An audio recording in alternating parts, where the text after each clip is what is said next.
দুই ওয়াক্ত নামাজ যদি উম্মত চিনত, হায় হায় জীবনে জানের বাজি লাগাইয়া হইলো ওই দুই ওয়াক্তে শরীক হইতো, জানের বাজি লাগায়া।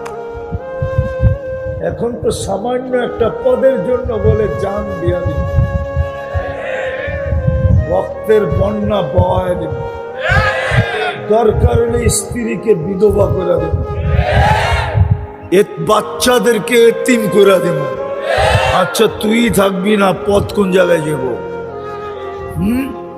কিন্তু শুনি তো বইলা ফেলে, ঠিক না? অথচ দুই ওয়াক্ত নামাজ জান দিয়া হইল শরীক হইতো, ফজর আর আসর। আল্লাহ রসুল বলেন, মান সাল্লাল বারদাইন দাখালাল জান্নাহ। ফজর আর আসর যে পড়ল সিধা জান্নাত।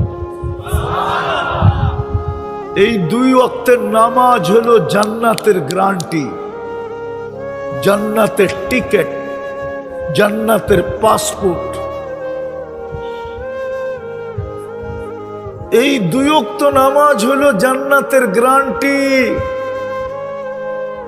আর ফজরটা আরো একটা যুক্ত হবে, ইন্না কুরআন আল ফজরি কানা মাশহুদা। আর ফজরের নামাজ আখিরাতের সমস্ত গাটির কি বলে গানম্যান, সিকিউরিটি চতুর্দিকে থাকবে। আপনার যা সামনের থেকে আসবে ফজরের নামাজ সব কিছু প্রতিরোধ করবে, প্রতিবাদ করবে।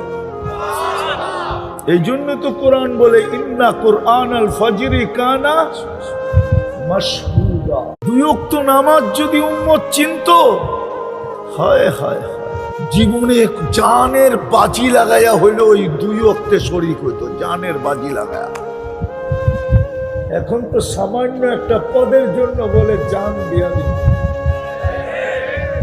রক্তের বন্যা বয় দেব, দরকার হলে স্ত্রীকে বিধবা করে দেব,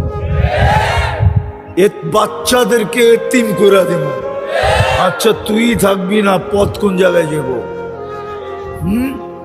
কিন্তু শুনি তো বইলা ফেলে, ঠিক না?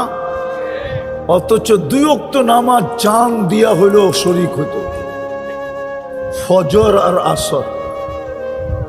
আল্লাহ রসুল বলেন, মান সাল্লাল বারদাইন দাখালাল জান্নাহ।